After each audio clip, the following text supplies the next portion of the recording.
Good afternoon, and welcome to the York Festival of Ideas. I'm Mary Garrison, and I'll be chairing this lecture. It's a great pleasure to welcome you today. Our speaker today is Christopher Scull, a researcher specializing in the early medieval archaeology of Northwest Europe. Over the course of his career, he's held academic posts at Durham University and University College London, and was research director at English Heritage until 2010. Since then, he's been a director of the Society of Antiquaries of London and is currently an honorary visiting professor at the School of History, Archaeology and Religion, Cardiff University, and an honorary professor of practice at the Institute of Archaeology, University College London. He's been involved in the Rendlesham project as its principal academic advisor since 2012. We are delighted to get to hear from him today about this site of exceptional importance, interest, and I might also add excitement in southeast Suffolk, the 7th century East Anglian Royal Centre. Chris, over to you. Thank you, Mary, for that introduction. Hello, everybody, and good afternoon. I'm delighted to be here, and I'm delighted to be sharing with you what we've been doing at Rendlesham since 2008, or I should say what my colleagues have been doing at Rendlesham since 2008. I started in 2011. I'll be telling you two stories. The first is the story of the royal place at Rendlesham in Suffolk. No trace of this is visible on the ground today, and Rendlesham is a quiet rural parish. But between the 6th century and the 8th century AD, roughly 1400 years ago, this was one of the largest and most important settlements in eastern England. It was the centre of the East Anglian kings, who ruled a province, a kingdom, roughly equivalent in area to the modern counties of Norfolk and Suffolk. And we can only tell the story of the place through the second story, which is the story of the modern research and discovery, how the site was identified, how we've come to characterize it and understand it. And in narrating this for you, I'm compressing the results of more than 15 years' work by a huge number of colleagues and a large number, supported by a large number of partnerships and partner institutions, which is something I'll just be returning to briefly at the end. And just one thing, as I talk, I'm going to be using the term early medieval a lot. When I use this term, I'm speaking of the early post-Roman centuries in England, the period conventionally called the Anglo-Saxon period. But that's a term which I find unhelpful for the period of the 5th to the 8th centuries that we're dealing with. And so I'm using this alternative, early medieval, to denote that time. So Rendlesham lies in the valley of the River Deben in southeast Suffolk. It's about 6 kilometres northeast of the famous royal burial ground at Sutton Hoo. It has long been known as the site of an East Anglian royal centre because the Northumbrian monk Bede, writing around 730 in his Ecclesiastical History of the English People, Bede noted that it was the site of a royal baptism that took place here between the years 655 and 663. That's about it. That's about all we know from textual sources about Rendlesham. But in particular, after the discovery of the Mound 1 ship burial at Sutton Hoo in 1939, there was renewed interest in locating the site. And there was quite a lot of speculation, and there was quite a lot of field work, but with very, very limited results. People wanted to identify the site of the Vicus Regius mentioned by Bede, but it was difficult to find.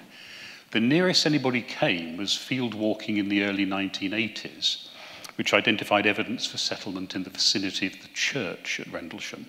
But there was little in the way of the archaeology that was recovered, which was, by its nature, just pottery, that suggested a major centre or a wealthy centre. Although, of course, at the time, the very fact that there was pottery at a place called the place Rendlesham did excite people.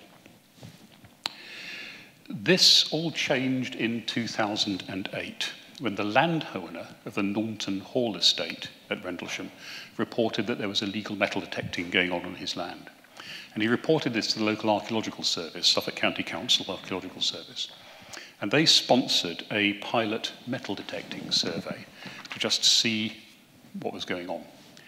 The results of this were so promising that a full systematic detecting survey was then undertaken of the entire Naunton Hall estate, about 170 hectares.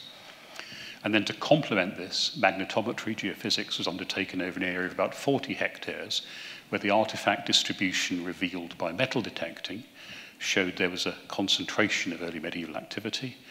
And to complement that, all the crop mark evidence that was known was plotted. And these survey results were then tested by trial excavation in 2013 and 2014, and this was all coordinated by Judith Pluvier at Suffolk County Council Archaeological Service. The finds recovered by the metal detecting and the survey results were subjected to an exhaustive analysis, and their regional context was examined between 2017 and 2021 through a project funded by the Leverhulme Trust, and that's going to be published later this year as a monograph. And we were then fortunate enough to be able to test our conclusions and carry out larger scale archaeological excavation through a community archaeology project called Rendlesham Revealed, which was funded by the National Lottery Heritage Fund, and which also included some further field walking and environmental investigations in the environs of the site. And this project is just coming to an end. Our last excavation season was last summer. So our approach has been staged, with each stage building on its predecessor, but we didn't know at the outset whether the next stage would ever be funded. So we had to plan our program as a series of linked modules, any of which could stand alone if money for the next was not forthcoming. We were simply lucky enough that in each case money for the next was forthcoming. So the metal detecting survey was undertaken over 5 years by 4 expert detectorists who were working within the windows of opportunity that were afforded by the cultivation cycle on a working farm. And they were working very closely with the landowner and the contract farmer. Every field on the farm, 170 hectares, was detected at least twice, with the detectorists walking a couple of meters apart so that the swing of the detectors literally covered every inch of ground. And you can see them in this aerial photograph. That's how they did it. Every find of archaeological significance was precisely located using a handheld GPS device, which is what Rob is doing in this staged photograph at the top left. And he also recorded the time spent detecting, so that the rate of finds recovery could be calibrated or normalized from field to field. If we hadn't been able to calibrate that, then all our distribution plots of objects would simply have reflected the intensity of metal detecting, not the intensity of loss of material in the past. All of the finds were then identified by the project experts. They were coming in dribs and drabs and regularly identified, put on a database of finds that then linked to a geographic information system. So we had a visual, immediate visual ability to visualize where the concentrations of different types of material were. And the result of this is that we can accurately plot across the survey area what people lost in the past, and the different distributions of different types of objects and different objects of different dates tell us what people were doing and where they were doing it. So the metal detecting survey recovered about 130,000 items, of which about 5,200 were of archaeological significance, that is, broadly speaking, dating to before AD 1700. A few exceptional items later than that were recorded, but otherwise we adopted the Portal Antiquities scheme's rough definition that if it's pre-1700, then it's not going to get recorded, and much of it was discarded. The rest of the material, about 125,000 objects, were modern. That's bits that have fallen off tractors, bits that have fallen off harrows, and an awful lot, this is southeast Suffolk, an awful lot of lead shot and shotgun cartridges, which were the residue of several centuries of sporting activity. The sporting activity is probably going back to the 16th century. 16th or 17th centuries is what we're picking up. And this shows the sort of material that they're getting. A lot of shotgun cartridge cases, which look a bit like Roman copper coins when you first see them. You get excited and then, it's another one of those. Lead shot, Roman copper coin, sort of once in every couple of weeks, and just occasionally something like the early English gold shilling that is shown there. of the archaeologically significant material, just under 1,400 items, including just under 300 coins, were of the period we're interested in, the 5th to the 11th centuries. Over half of these dated to the 5th to the 8th centuries, and their distribution, shown on the map here, clearly indicates an area of activity of about 50 hectares during this time. So the mauvish blocks are the fields of the survey, and each one of these blue dots is a find of the 5th to the 8th centuries. And you can see there's a very clear concentration here, which is around a little stream which runs into the River Deben. That's a promontory with a sharp slope going down to the Deben, and that is a south and west facing slope leading up to the interfluve between the rivers. This shows a plot of the crop marks superimposed on the magnetometry, the geophysics grey scale. And together, these confirm that there's a really extensive palimpsest of buried archaeology here, buried archaeological features of all periods. We're not just dealing with some affair where people came, dropped stuff, and then went. There is a settlement here. That's what we're looking at. And there's three things I'd like to draw attention to. This is the first. That's the boundary of Rendlesham Green, which is recorded on early historic maps that has since disappeared. And we know from excavation in 2013 that settlement began to aggregate around the green. This is long after the period we're interested in, but settlement began to aggregate around the green in the 10th century. This linear feature, we thought, was probably a relatively modern field boundary, but we did have to look at it in 2013, and we established that it is actually a boundary ditch of the 5th to the 8th centuries. And then the other thing I want to look at is just the blobs in these two fields here. Macular features, or blobs, which excavation, again, in excavation 2013, 2014, showed were things, they're either pits related to settlement or things called Grubenhäuser, which are structures, building types that are typical of the 5th to the 8th centuries. And when I talk about Grubenhäuser, this is what I'm talking about. What you're basically dealing is a pit-like structure, like a small cellar, over which at ground level a small structure was constructed. And when you dig them, that's what you get. And this is what they thought to look like on the surface, the reconstructions at West Stow Country Park. These are not dwelling houses, or they're rather storage buildings or working sheds. But where they are found, so you'll nearly always find larger ground level buildings whose foundations show up only as post holes or foundation trenches, which are not so easy to find with geophysics or with excavation unless you excavate large areas. So the presence of Grubenhäuser in these areas means that you're dealing with occupation site, and it almost certainly indicates that you've either got other larger buildings, halls, barns, dwelling houses, and so forth. And talking of larger buildings, I'd like to draw your attention to this, which is the plot of a crop mark, which is probably, when it was first seen, was probably thought to be Timber Hall, probably the 5th to 8th centuries, and about 20 metres long. So there's a crop mark of a major early medieval, possibly a major early medieval timber building. This was plotted by Sarah Horlock and her colleagues working on Historic England's National Mapping Programme, and plotted by them in 2015. And that is the crop mark as was seen. And that's their plot of it set against the magnetometry grayscale, and we'll come back to that. Now, if you'll bear with me, this is slightly technical. Metalwork may have entered the modern plough soil in a number of ways.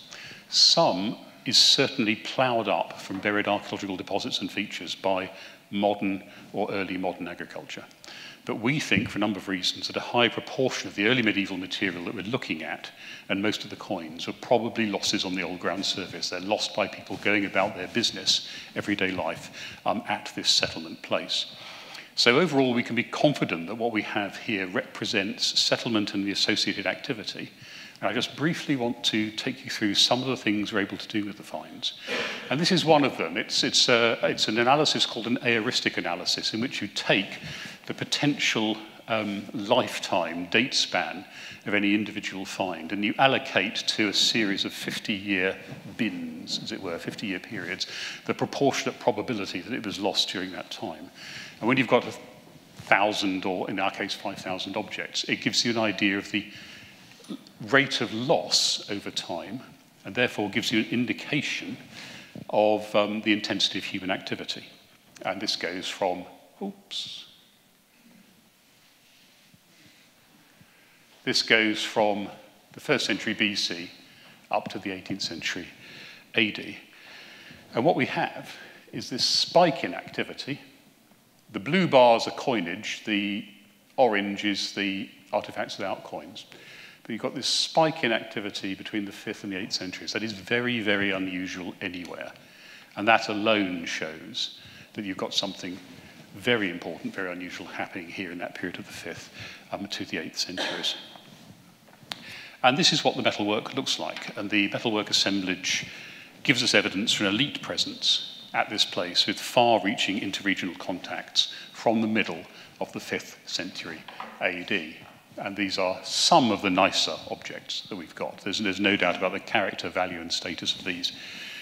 But there is also evidence for a social range, because although we do have this elite material, 90% of the artifacts of this period are like this. They're everyday copper alloy items which are either made on site or close by. We've got early coinage, both continental and English gold coinage, and the early silver pennies, the so-called shatters that succeeded them, in very, very considerable quantities. And we've got evidence that the gold coinage was being used as currency. This might, to a lay audience, as it were, seem a trite statement, but for a long time there's been the view that the early medieval people in England in the 6th and 7th centuries did not use gold coins as currency. They collected them as sort of trophies, and because they were gold and they glittered and they looked good. But we've got pretty clear evidence that actually they're being used as currency, they're being used as coinage, they're being used as money, albeit at a very high social level. And this is the sort of evidence we've got for it. We've got coin weights to known Byzantine denominations, and these are the denominations that underpinned the European-wide gold coinage at this time. You wouldn't be using these unless you were using the coinage for its monetary value. We've got evidence for counterfeiting. This is a silver coin made to look like a gold one. We've got coins that have been weight adapted. Bits have been soldered onto them to bring them up to weight. And we've got cut coins, in effect fractions. So we've got evidence that we've got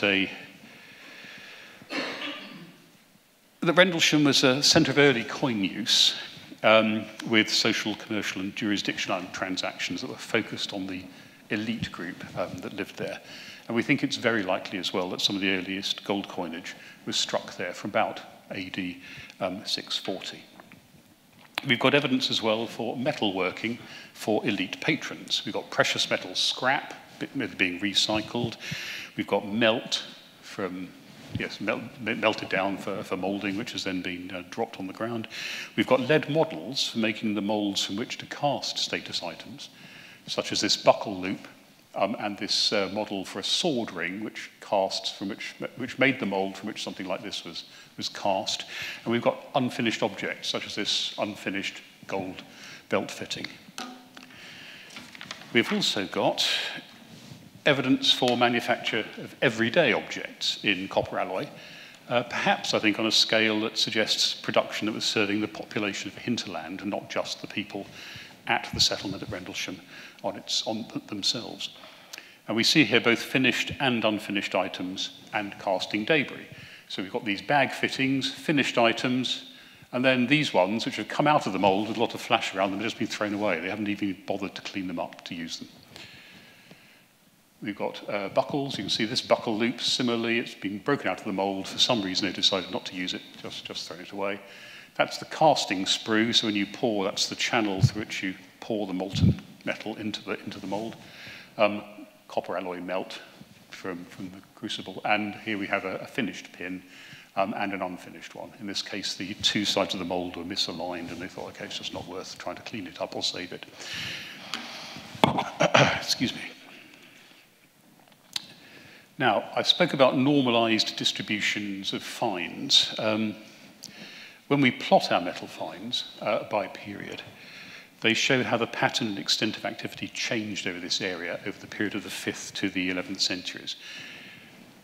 Very extensive in the 5th to 8th centuries, starts to diminish and contract, and then by the middle of the 11th century, you have a focus of activity here and a focus of activity here. So we can get this long-term view of how the settlement landscape worked, or how it developed.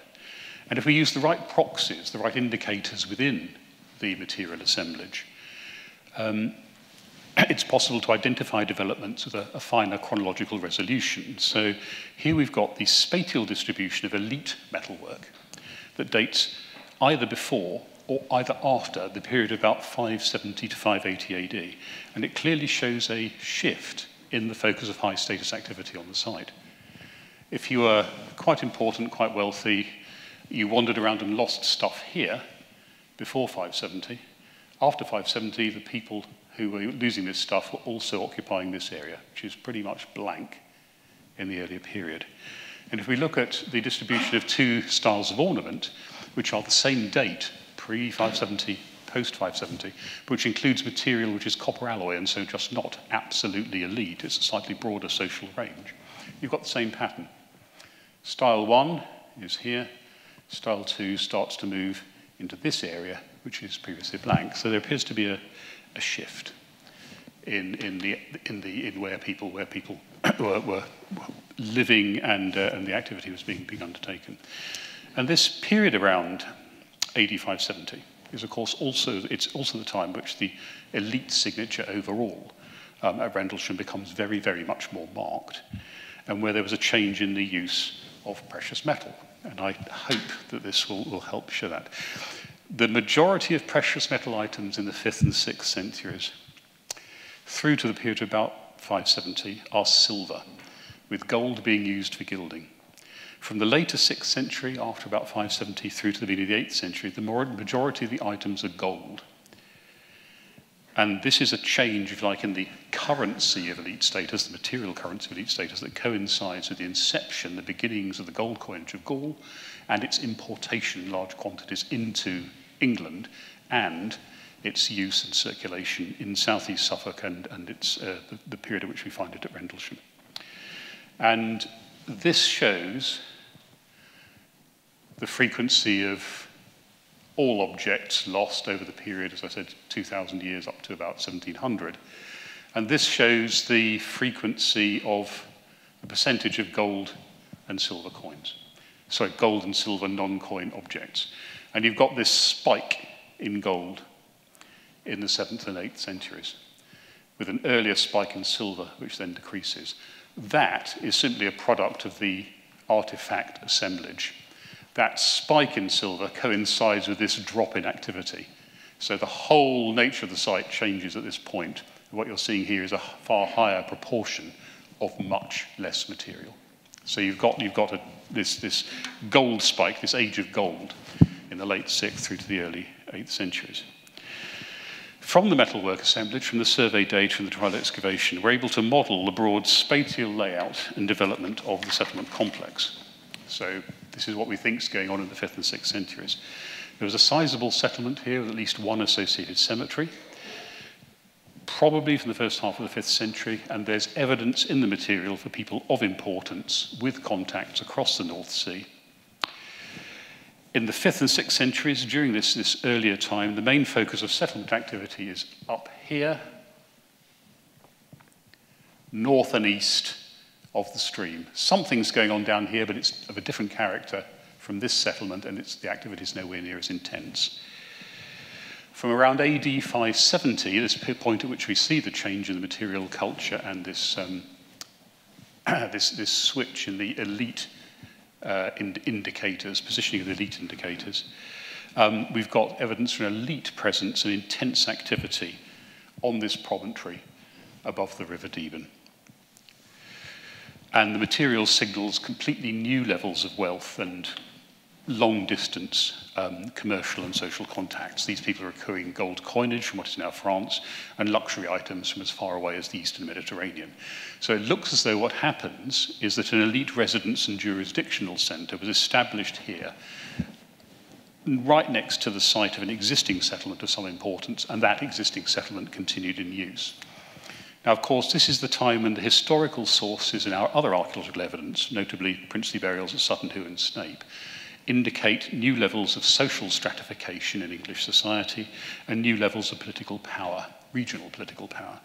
So Rendlesham appears to manifest the emergence and consolidation of a regional, that is an East Anglian, hegemony, and the creation of an East Anglian political identity. So we're seeing here in the archaeology the equivalent of Sutton Hoo in the burial record. We're seeing in the settlement record the equivalent of Sutton Hoo in the burial record. It's the threshold at which the regional East Anglian kingdom is established. Now, the status of the site changed dramatically around the second quarter of the 8th century. The area of activity shrunk, and it appears to have become a moderately prosperous farming settlement, and that never changed from the beginning of the 8th century right through into the 20th and the 21st centuries. So its period of glory was this period in the late 6th to the early 8th centuries. Now, you'll have seen we can tell quite a lot from the metal detecting finds and the survey data. But there's a lot of questions that could only be answered by larger scale excavation. In particular, what was the physical character of the settlement? What were the buildings like? What was the farming base? What was the environment like? And what, apart from the metalwork, was circulating and using there? What was the material of everyday life? You know, the pottery, the stone, the bone, the antler, those sorts, the glass, those sorts of objects. And the challenge before us was to refine our understanding of this very large area, this area of 50 hectares, which would take years to totally excavate at prohibitive expense, even if it were desirable, or even if it were possible on a working farm. So our way of doing this was to take a sampling approach, and we were undertaking targeted excavation to characterize activity in key areas as we saw it across the settlement landscape. And this shows where we located our trenches over the 3 seasons of excavation in 2021, 2022, and 2023. And I just want to take you through those results. So in 2021, we opened 5 trenches, 4 of which were intended to investigate aspects of the early medieval settlement. This was our first year, and it's by way, we went back to an area we already knew a bit about, so that we could be absolutely sure that the sorts of techniques of excavation we were using were appropriate, and refine them if we found that they weren't, before we moved on to other more sensitive areas in the subsequent years. And the excavation we undertook confirmed that these blobs, these macular features on the geophysics plot, are indeed these Grubenhäuser and pits that I spoke of. And we know there are between 100 and 200 of these features on the magnetometry grey scale. And I'll just show 2 trenches as an indication of a sample of the wider picture. So this is our trench 9. We excavated Grubenhäuser and pits. You know, visually unexciting, but the material they contained was useful to us. And we also found traces. This is very, very plough damaged. We found traces, post-hole traces of other buildings as well. So it confirms that there's ground level timber buildings there as well. This is plough scarring, 20th century plough scarring. That's 20th century plough scarring. The archaeology is under threat from agriculture. When we moved a bit south of here, in our trench 11, we again found Grubenhäuser and large oval pits with these rectangular arrays of post holes in the bottom, which we're not quite sure what they are. We can't quite find any parallels for them. But the important thing about all these features is they're absolutely stuffed with debris, pottery, but masses of animal bone, some of which was burned. And when our experts looked at the material from these pits, which was not just the pottery and the animal bone, but we took soil samples as well, and then sieved them and floated them out. And then we ran a magnet over them. And then the microscopic debris generated by iron smithing, you know, when you hit a bit of red hot iron with a hammer, you see sparks flying off. Each of those sparks is a microscopic piece of metal. And if you do the flotation properly, you can then recover that, and it's evidence of smithing. And what we found was that in this near area, the northern field, the signature of consumption from the food debris, it's domestic. There's nothing to suggest butchery going on there, and there's no real evidence that metalworking was taking place there. But in the far field, the evidence is that there's large-scale butchery and carcass processing, There's evidence for metalworking, both copper alloys and ironsmithing, and hints at other craft activities going on there as well. And that's interesting because this is very, very early in the settlement record for this period to be getting really obvious zonation by activity. They're living here, and then all the smelly and high temperature and nasty stuff's going on down there. And that's away from the elite area, which is over here. So that was an interesting result, which we weren't really expecting. The next year, our excavation, 2022, our excavation focused on the high status area that we'd identified and the crop mark of the possible hall. And the results were just about everything we could have hoped for. We excavated the foundations of a timber hall. It's about 23 metres by 10 metres. The size and configuration of this structure and the building tradition that these imply means that this can only be a high status building of the late 6th to the early 8th centuries. And radiocarbon dating has now confirmed that it belongs to the middle and later 7th century. We found the perimeter ditch that appeared on the geophysics, dug it in 4 places. This had been backfilled by the second quarter of the 8th century, or in the second quarter of the 8th century, and it contained huge quantities of animal bone and a lot of oyster shell. We sampled, by digging 1 metre squares of it, this area of refuse disposal, which we think covered about 400 square metres. And it's basically a shallow scoop in the subsoil caused by hundreds and hundreds and hundreds of little pits being dug to throw rubbish back into over a period probably of decades, if not more than 100 years. And that was absolutely stuffed with animal bone and oyster shell and other occupation debris. And we also found a little pit group and a single gruben house, which might date to the period before the Royal Hall. But on balance, most of the evidence suggests that what's going on here happens in this later period, late 6th through early 8th centuries. Just to give you a close-up of the hall, we've got foundation trenches for the walls.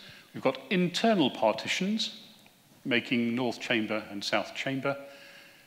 Opposed entrances along walls, which is just classic for buildings of this period.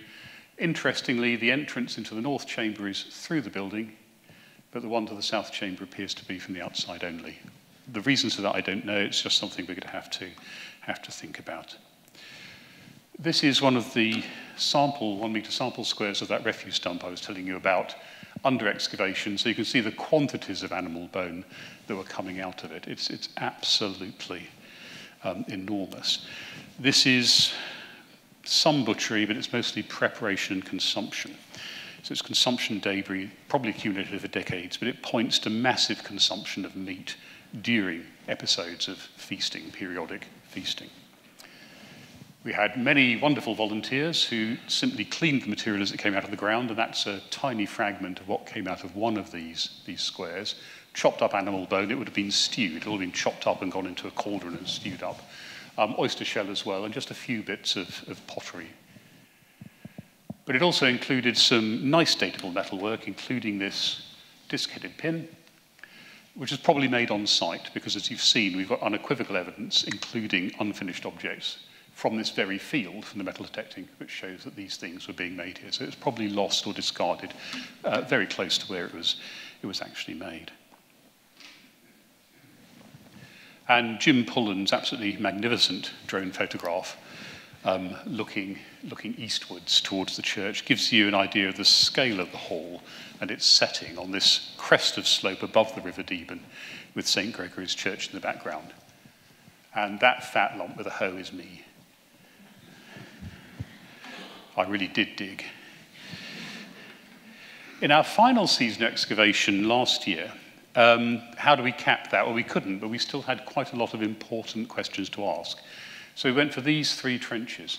This one is just to test whether this linear feature on the geophysics is the same date as the early medieval perimeter ditch or not.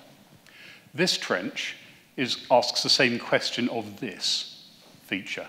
Because if this feature is the counterpart of that one, then we would appear to have a ditch running all the way around the promontory, enclosing an area of about 15 hectares.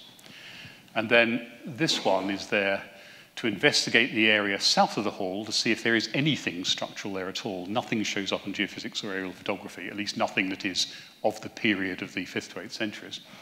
And we also put it there because metal detecting found a concentration of metalworking debris there, and we wanted to see if there was any structures associated with that, whether we could recover any further metal detecting evidence. So if we go for this trench first, there's the ditch, sectioned. That's medieval, 13th, 14th century pottery. Nothing to do with the early medieval royal centre. We can forget that. What it did do, though, because nothing at Rendlesham is straightforward, it had been cut through earlier burials. And you can just see the foot end of a grave that had been cut away when this medieval boundary ditch was dug. And we know it's the foot end because there were 2 articulated feet, just ankles and toes there, which caused the lady who was excavating it, she cleaned the side of the ditch. A slight problem, and a foot flew out at her. But it was very, very exciting. We then cleaned it up again, noticed there were other possible graves showing up on the surface. We excavated one of them just to be sure. We weren't going looking for human burials. You don't want to dig human burials if you can possibly help it, because they're complicated and expensive. But this is inhumation. And we now have radiocarbon dates from this one, and they are late 7th through 8th century. So they are either contemporary with the very latest phases of the royal site, or they belong to the agricultural settlement that succeeded it. So that was interesting and unexpected. When we went across the road, our trench did pick up the ditch, and it picked up an oven base that had been constructed at a later date when the ditch had partially filled up. Now, what's important here is at the very, very base of the ditch, this is cut incidentally into clay, so although it's probably the same feature as the one across the road was cut into sand, so it backfilled very quickly. The road didn't have to keep being cleaned out. This is cut into clay, which fills up very much less, it erodes very much less quickly. But at the very bottom of it, we found Ipswich ware and oyster shells.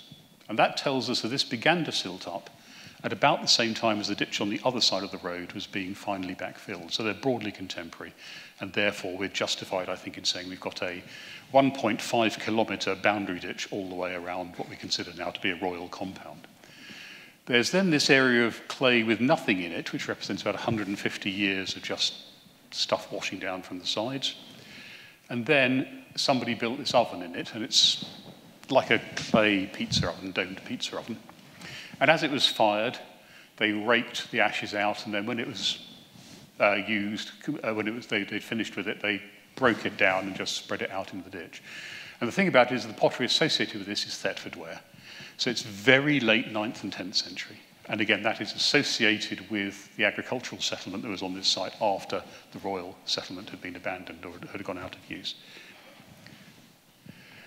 Turning to our main trench, these are the main early medieval features we encountered. We've got the perimeter ditch and 3 or possibly 4 buildings. Now, probably the earliest building is represented by this row of post holes, about 10 metres long. There's no doubt they're post holes, and there's no doubt their date, late-ish 6th century.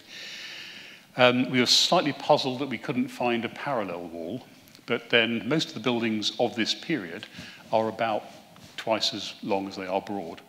If this is a 10-metre wall, then you can see that where the other wall would go would be in the footprint of the ditch. So we think this is actually a rectangular building which predates the digging of the ditch, and the ditch has taken those foundations away. Our second building is this. This is probably the southern end of a structure that was about 7 or 8 metres wide, about 15 or 16 metres long, and went on a north-south alignment outside the trench. Our third building is this one, which, to our shame, we didn't recognise until there was only a week to go. So we had an awful job to get it out, but we did. The interesting things about this, it's, you'll see, twice as long as it is broad, 10 metres, 5 metres, opposed entrances, that's all standard. It's the internal post holes are unusual. Those are undoubtedly part of the building, and it's very, very unusual to find internal post holes in a building of this size. And I'll come back and say a bit more about that. And then we've got some post holes in a gully here, which might just be part of a building which sits there. And there's a possible Gruben house here, but I wouldn't want to bet my life on that one.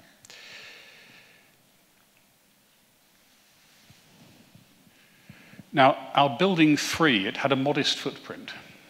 say 5 metres by 10 metres, but it had enormous foundations, very much larger than the Great Hall.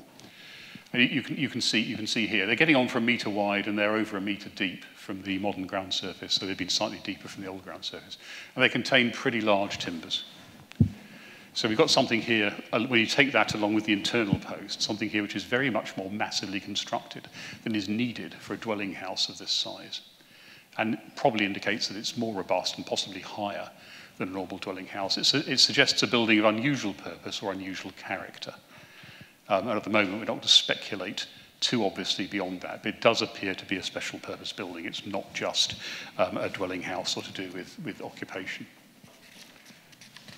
And when we plot the footprints of our buildings against each other and against the Great Hall, I think we can see that they cannot all have been contemporary with each other. And they probably represent at least 3 phases of layout or of building. Those two can't be contemporary. These two can't be contemporary. Interestingly, this is laid out at more or less 90 degrees to the Great Hall, even though it's 60 metres to the south. They may be contemporary, they may not. If they're not contemporary, then it suggests that they're both laid out to a sort of long a plan, or at least some sort of basic alignment that survives for quite a long period of time and conditions more than one building phase. Importantly, none of these buildings appeared on aerial photography or geophysics. They were only found by excavation. So the excavation last year showed that the archaeology here is considerably more richer and more complex than any remote sensing would indicate. And we can expect more buildings in this field and probably elsewhere on the site as well. They just do not show up really on aerial photography or on geophysics. And that raises the significance and potential of the archaeology into an even higher level than we'd previously thought. We didn't identify any structures obviously related to metalworking, but we did recover quite a lot of metalworking debris from this area, including fragments of crucibles and fragments of moulds. And this is a mould fragment found last summer from which high-status harness fittings would have been cast. And this just straightforwardly indicates that you're dealing with skilled smiths making material for elite clients. Oop. This harness fitting was found at Rendlesham. It didn't come from this mould, but this mould was used to cast something very, very similar. That's the point about it. The evidence tells us, I think, that this is not a major permanent production centre, but rather we've got one of the places within the settlement complex where metalsmiths worked when they were here. And we rather envisage a group of skilled craftsmen attached to a royal household, and some of them perhaps travelling with the royal household. Turning back to the Great Hall, just for a moment, very little structural evidence in the way of impressions of timbers survived in the foundation trenches. But from other sites where such evidence does survive, we can get an idea of the building technology and tradition. And we're looking at something with relatively low light walls, with the thrust of huge roof timbers taken by external raking posts like buttresses. And these two alternative reconstructions of buildings C12 at Cowdrey's Down, which is a site in Hampshire, show how the Rendlesham Hall might have been put together and how it might have appeared. And I've chosen these not only because the drawings are beautiful, but because the plan of that building C12 is almost identical in form and dimensions to the foundation that we excavated at Rendlesham. Now, it's an obvious point, but it's one worth stressing again, that the construction of a building like this requires woodland management and timber procurement, requires construction skills for high order, it requires the tradition and constant transmission of traditions of craft skill, and it requires the deployment of skilled labour on a considerable scale.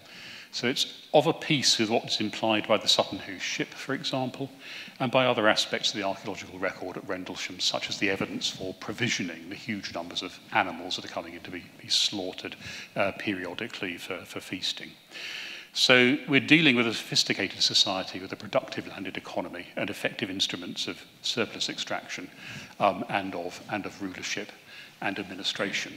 These are not people who suddenly learned in the 7th century to throw together timber halls. This is a very, very sophisticated society, even if it's not a society which we would recognize as sophisticated in modern urban terms. Now, great halls like that at Rendlesham don't usually occur on their own. They don't normally occur singly. And the one we've excavated, I think, has to be part of a complex of perhaps 4 or more such structures. Now, we haven't located any other great halls, although we have located these smaller buildings. They don't appear on the geophysics, and the one we did excavate appeared only fleetingly as a crop mark. And they may, in fact, all be, the others, if they're there, maybe all to the north, under the grounds of the current Norton Hall, and therefore masked from archaeological investigation. But I think we have to envisage several such monumental structures, each the size of a tithe barn, within a royal compound on the promontory above the River Deben. And this image shows what such a complex might have looked like on a quiet day in AD 660, when the royal household was elsewhere, and it's just the population of people who get the place ticking over when the royal household wasn't there, who are in residence. If the royal household was there, I'd expect the whole thing to be swamped with tents, for example. I think you get a lot of people living outside in tents, as well as kipping down on the floors of the main buildings. The quantity of butchery and consumption debris that we've recovered can only be explained. It can't be explained as the produce of a single farm here. Can only be explained by renders and dues coming in from other outlying dependencies or other farms in the region. And the quantity of debris, as I said, has to indicate periodic feasting. And the most plausible context for this would be feeding the royal household and the royal retinue when they're in residence here, and the associated hospitality, gatherings, assemblies, embassies, and perhaps even the royal baptism that Bede recorded, because the hall we excavated, the radiocarbon dates tell us it was standing at that time, almost certainly. And we know that a royal baptism was a 12 to 14-day event, and in this case it involved 2 kings and a bishop and their retinues, and that would require quite a lot of feasting and quite a lot of ceremonial. So, with a few tweaks and refinements, we're comfortable with the general model of the site that we proposed before we excavated. So far, it's stood up to testing by excavation. It also begins to challenge received wisdom about such places. There's been a consensus that royal sites of this period, great hall complexes as they've been called, were small, consisting just of the halls and their associated buildings. They were short-lived, in use for 1 or 2 generations, because the people at this time weren't capable, before the church taught them, of sustaining complex, long-term institutions, it's been argued. And it's argued that they were unenclosed. Rendlesham is large. The halls are part of a much more extensive settlement complex. It is long-lived, for at least 300 years as an important place here, and it was bounded. I don't think Rendlesham was unique. I think what we're seeing here is typical, but we're seeing it here and not elsewhere, because here we started with the landscape scale perspective, and then we narrowed down. And part of what we narrowed down to is on the halls. At most other comparable sites, the halls have been recognized from aerial photography, and then all the effort's gone in to studying them, and nobody's really looked at what they're part of. So I think that we're setting an agenda here to reevaluate some of the other comparable places in England. And the excavation, of course, has also given us some insights into the settlement landscape after the site's royal phase. In particular, the fact that we've got burials of the 7th and 8th centuries here, which in my view makes it unlikely that the church, which is 14th century in fabric, is on the site of an early medieval church. I think if you've got a church associated with a 7th and 8th century royal settlement, or an 8th or 9th century settlement, but you've got the burials down there, I don't think that church was there.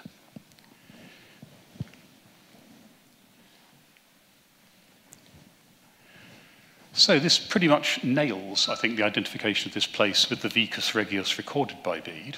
And at this place at Rendlesham, we've got a combination of data sets that are pretty much unique for a high-status site of this period in England. We've got documentary evidence for its royal status. We've got below-ground and survey evidence for buildings and aspects of the physical layout. We've got faunal, ecofactual, and environmental evidence. We've got artifact assemblages that include the coins and metalwork that are so often missing from other comparable sites. And so we've got something that's truly comparable of what was circulating here. And then we're also able to set the royal compound, or the Great Hall complex, within the wider 50-hectare settlement complex and within the longer-term settlement sequence. And that's going to allow us to investigate the character of the settlement complex, its environment, its economy, and the activities, connections, and lifestyles of those who lived here in considerable detail. So the excavations ended, but the journey of discovery has a long way to go, and some of the most exciting work has still to come. I'm going to take about 5 or 6 minutes if I can.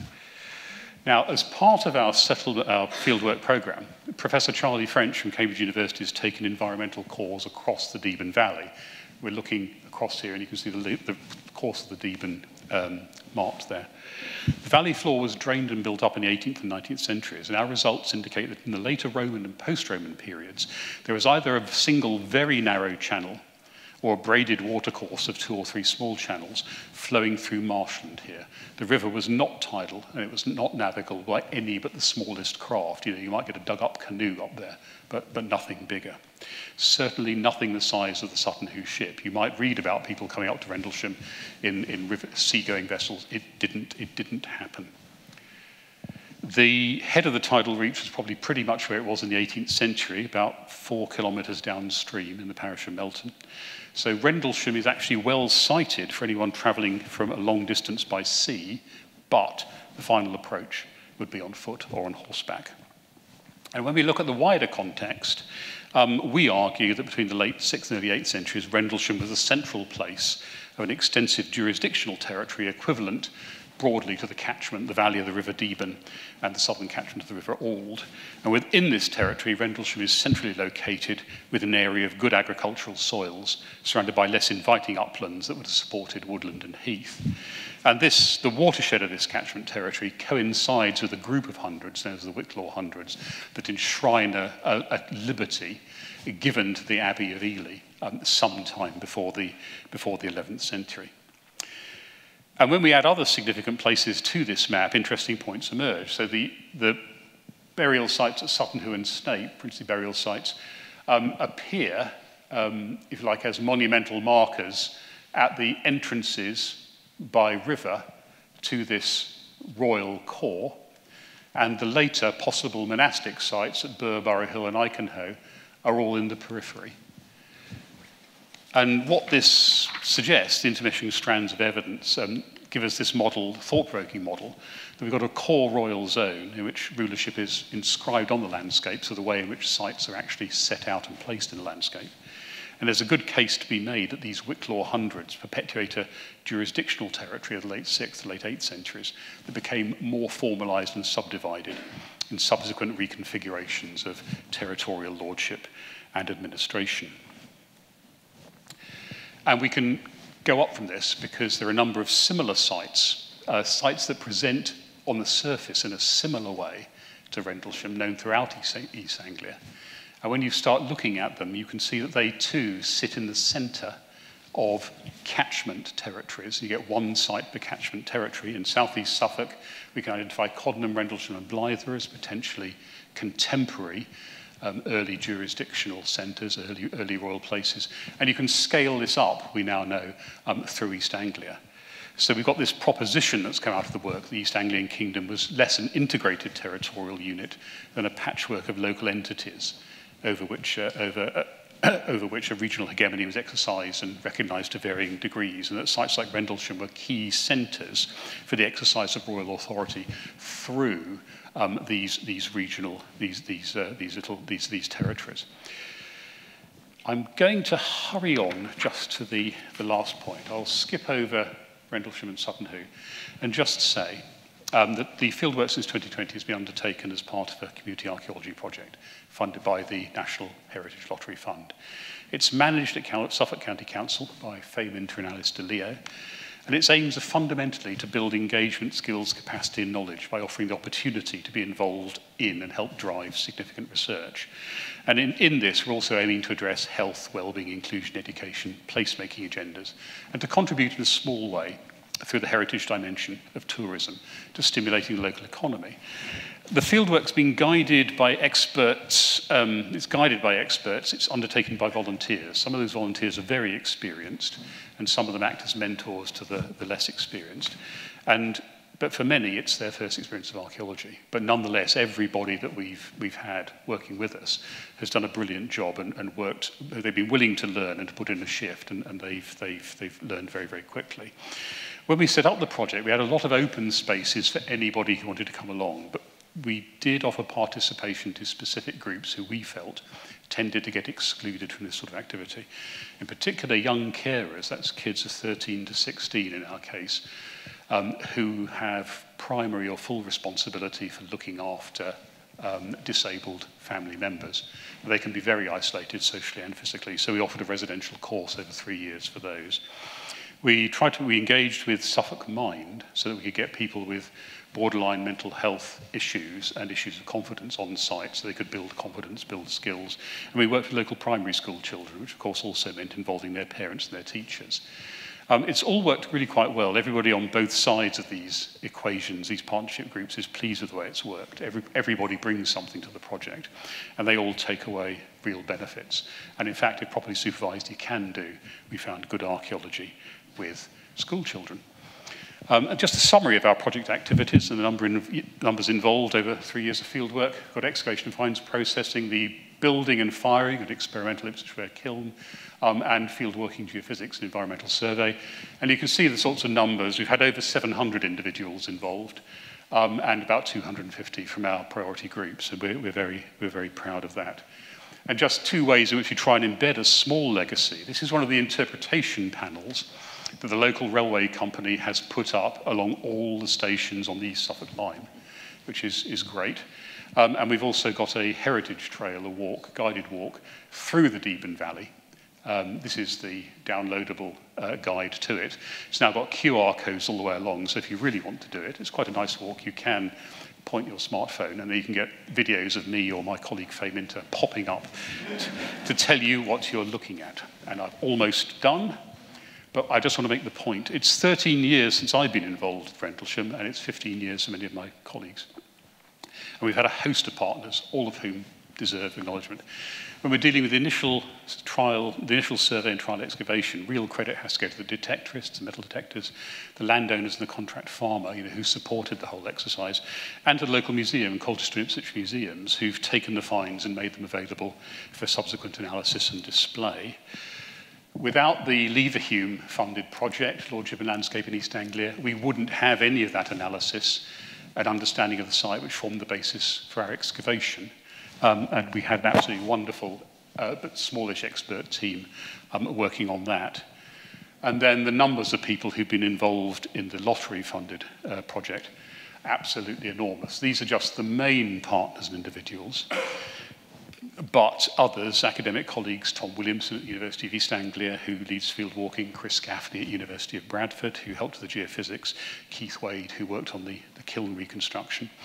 And the professional core for the excavation was provided by Cotswold Archaeology's Suffolk branch. And I'm going to call out Lindsay Everett, Bethan Morgan, Matt Stevens, Anna West, who did the on-site supervision and were brilliant, Kaz Adams and Jez Meredith, who did wonderful work with the school groups, and Joe Carruth, who sort of organised the whole backup infrastructure that we needed. So it's been the excavation has been the culmination of a programme of fieldwork and research that started back in 2008 with the initial metal detecting, which, as I've said, has involved an enormous number of colleagues and partners. And I'm just going to finish off by thanking everybody who's worked with us over the years for their contribution to the project and its remarkable results.